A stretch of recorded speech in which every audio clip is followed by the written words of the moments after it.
décembre jusqu'au 30 juin 2025. Ce que nous avons fait sur le plan législatif, ce que nous avons fait aussi, que vous ne voyez pas, qui est un peu invisible, parce que nous travaillons dans les commissions, nous sommes dans les groupes d'amitié, et c'est des choses très souvent qui ne sont pas visibles, mais qui sont très importantes au regard du travail parlementaire. Ce que nous avons fait, et vous l'avez suivi, nous sommes le groupe Takku Wallu Sénégal, un groupe qui comprend...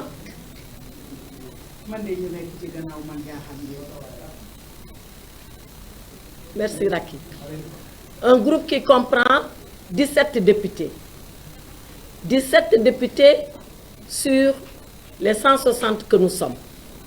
Et nous avons essayé, malgré cette ambiance, malgré cette atmosphère qui est portée par une majorité dite écrasante, nous avons essayé de faire deux choses. La première d'abord, c'est d'exister en tant que groupe. La deuxième chose, c'est de marquer notre terrain en tant que groupe. Nous ne sommes pas n'importe qui. Nous sommes l'opposition parlementaire. Et l'opposition parlementaire, c'est une voix tout à fait différente de la voix de la majorité. Quand ce que la majorité dit est bon pour le pays, on l'acceptera. Mais quand ce que la majorité dit est mauvais pour le pays, on le dénoncera. Mieux que de le dénoncer, on le combattra. Voilà la ligne de principe qui a été arrêtée par notre groupe. Maintenant, vous imaginez, c'est très difficile d'être 17 et d'être noyé dans une majorité de 130 qui veut vous écraser. Mais je pense que vous êtes vous les premiers témoins. Et le peuple sénégalais est témoin. Ces 17-là, comme on dit, Machallah. Machallah parce que nos voix ont été entendues. Nos voix ont été portées partout où cela était nécessaire. Le 30 juin, c'est-à-dire lundi dernier, j'ai pris la parole à l'Assemblée nationale. On était dans une séance solennelle où le président de l'Assemblée avait invité le président de l'Assemblée de Gambie, le président de l'Assemblée nationale de Mauritanie, le vice-président de l'Assemblée nationale du Maroc. Et je lui ai dit, si vous vous souvenez, beaucoup de choses ont été faites, mais beaucoup de choses restent à faire. Sur ce qui reste à faire, je voulais vous faire un point de ce qui reste à faire. Parce que ce qui reste à faire est très important. Ce qui a été fait, on n'y reviendra pas, je pense que tous ils l'ont dit, c'est notre participation aux activités parlementaires. On a voté les lois, mais quelles lois? Depuis que cette assemblée est là, on a l'impression que c'est toujours l'exécutif, le gouvernement qui nous traîne, qui nous entraîne dans ce qu'il veut. Rappelez-vous, première loi, on a dit on supprime le Conseil économique et social, on supprime le Haut Conseil des collectivités territoriales, on a supprimé. Deuxième demande de l'exécutif, il faut radier les députés Barthélémy Diaz et un autre, on a radié. Troisième activité, le gouvernement nous a dit lever les immunités parlementaires. On a levé l'immunité parlementaire de Farba Ngom, on a levé l'immunité parlementaire de Moustapha Diop, on a encore relevé l'immunité parlementaire de Moustapha Diop. Sans qu'on ait presque, Ndeye Saly Diop bien, sans qu'on ne sache vraiment pourquoi. C'est vrai qu'aujourd'hui, le règlement intérieur est en train de réformer la levée d'immunité parlementaire, mais quand même, c'était des procédures que nous avions dénoncées pour être totalement abusives parce que nous ne voulions pas être à la remorque de l'exécutif. Ce qui également n'a pas été fait, et vous le savez, la Constitution dit que l'initiative des lois appartient à l'exécutif et aux députés. Ça veut dire que le gouvernement peut donner ce qu'on appelle des projets de loi, mais que les députés eux-mêmes peuvent proposer des propositions de loi. Quand notre collègue député Thierno Alassane Sall a fait une proposition de loi, ils se sont dépêchés de la bloquer. On dirait que c'est une assemblée qui ne veut pas que les députés fassent leur travail. Il n'y a que le gouvernement qui nous fait travailler, mais nous, on ne peut pas travailler de nous-mêmes.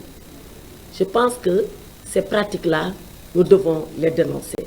Mais ce que nous dénonçons surtout, c'est le comportement du président Malick Ndiaye. Abdou Mbow l'a dit, l'Assemblée nationale du Sénégal, elle est là depuis 1960, même avant elle. Oui. En 1958 déjà, il y avait une assemblée territoriale. Mais nous savons ce que c'est une Assemblée nationale. Mais quand le président se permet, en violation de l'article 69 de notre règlement intérieur, de rentrer dans les débats, et l'article 69 du règlement intérieur est très clair. D'abord, l'article 63. L'article 63 dit « Le président est là pour faire appliquer le règlement intérieur. » Et à 2 reprises, vous êtes témoins de comment nos séances ont été houleuses et très difficiles. La première fois, c'était lors du vote de la loi interprétative. On a eu beaucoup de mal à ce que le président fasse respecter le règlement intérieur. On a même eu des échanges qui n'étaient pas honorables pour les députés que nous sommes. Mais lui, il ne doit pas oublier que s'il est là, c'est grâce à nous. Il a été élu et c'est l'Assemblée qui lui a donné une seconde confiance pour être président. Et une fois qu'il est président, il est le président de tout le monde. Il n'est plus le président de PASTEF. Et nous, on a l'impression qu'il confond sa casquette de secrétaire national à la communication de PASTEF et de président de l'Assemblée nationale. Mais pourquoi Malick Ndiaye, quand moi je lui dis, Monsieur le Président, respectez le règlement intérieur, il me dit pourtant de manquer à respecter. Il me répond du tac au tac, mais il n'a pas le droit de faire ça. Quand le président veut répondre à un député, vous savez ce que la loi lui demande de faire? La loi lui demande de quitter son siège. Il quitte son siège. Il vient s'asseoir sur le banc des députés. Il attend que tout le monde ait fini de parler pour prendre la parole et parler. Il n'est plus le président à ce moment-là. Il est seulement le député. Mais lui, chaque fois qu'on lui a dit quelque chose, il a répondu. Bat à ton tout. Mais la loi ne lui permet pas ça. Nous le dénonçons. L'autre chose, c'est que chaque fois que nous avons voulu soulever des questions préalables, des questions préjudicielles, il nous l'a presque refusé.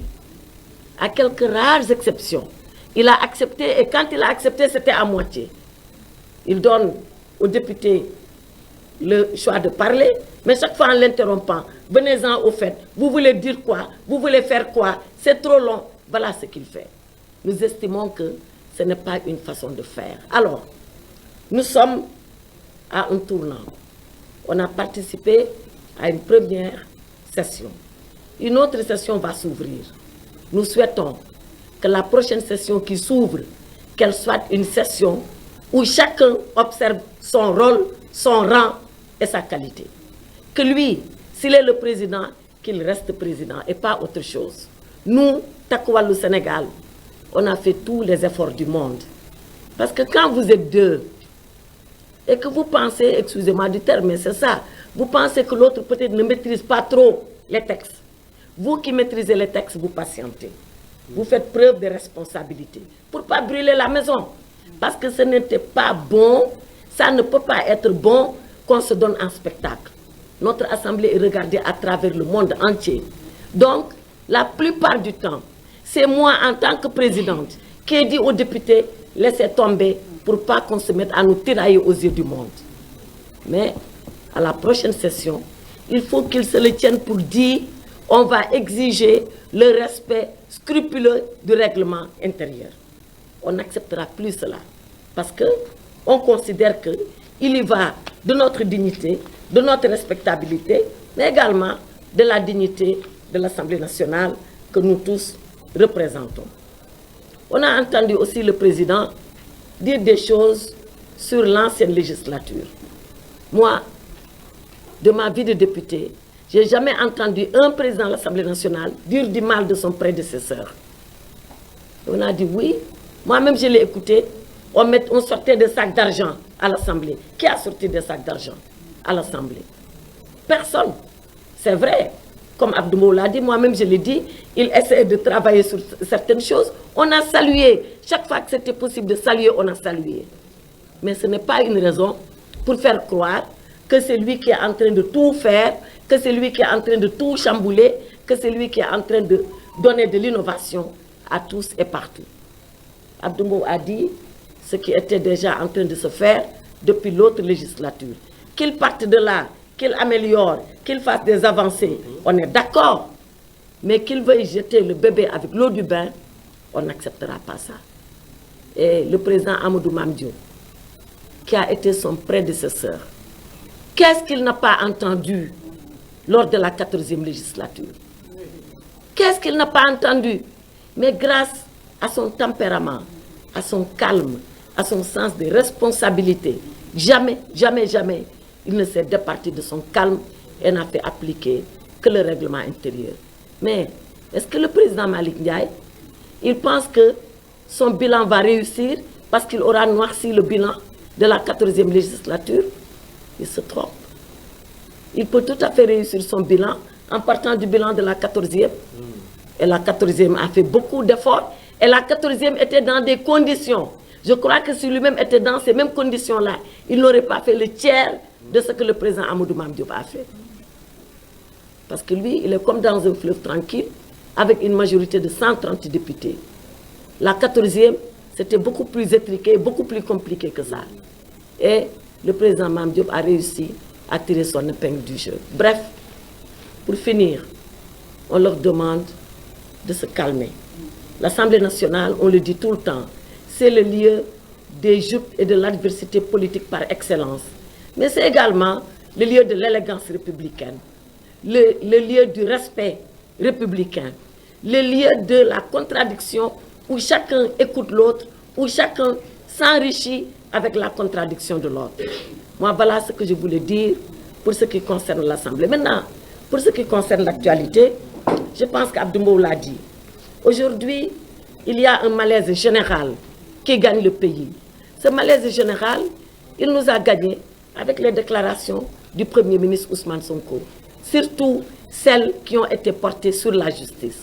Moi, je suis un acteur de la justice. Je ne l'oublie pas. Jamais, jamais, jamais de ma mémoire d'avocat, je n'ai vu un gouvernant tenir des propos comme ça contre la justice. On lui demande de s'arrêter pendant qu'il est encore temps. Le jour où il va détricoter le fil de la justice, qui est ce fil très solide, mais en même temps très ténu, parce que tout tient à la confiance que nous portons à la justice. Si nous rompons le fil de la confiance, ça n'est terminé de notre République. Je voudrais attirer son attention là-dessus et demander vraiment que le Sénégal puisse rester le Sénégal. C'est-à-dire que les gouvernants gouvernent.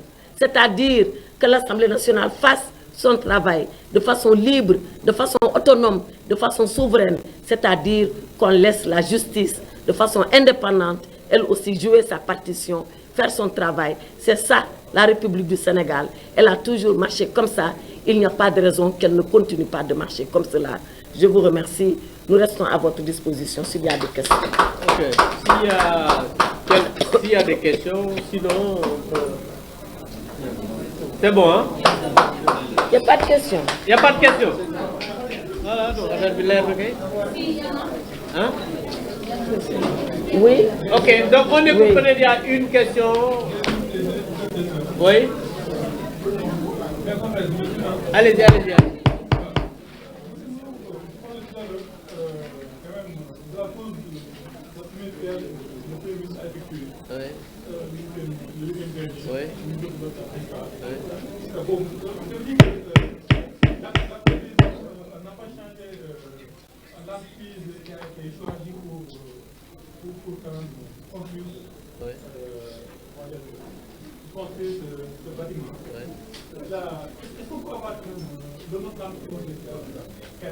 Le nom de... Non, non, non, c'est... Ce que je peux dire, c'était pour montrer que ñoom doom yi jurul rek lañu nekk di ngénte mais booy ngénte doomu jàmbur da ngay wax bàyyam merci jërëjëf.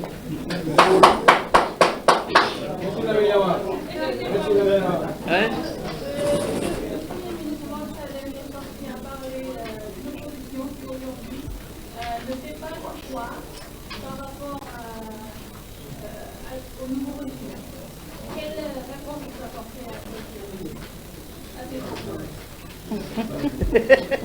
Vous savez, nous, ça ne nous fait ni chaud ni froid.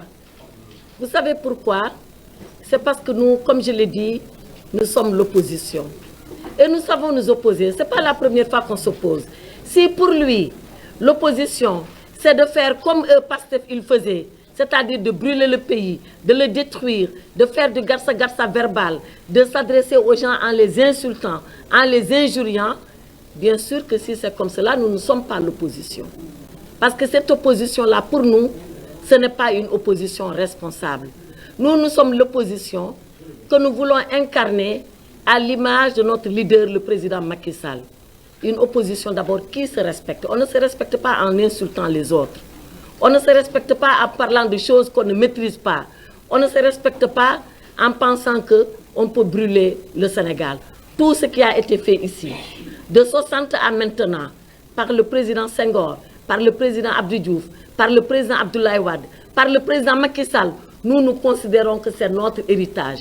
Particulièrement ce qui a été fait par le président Macky Sall et qui est fabuleux.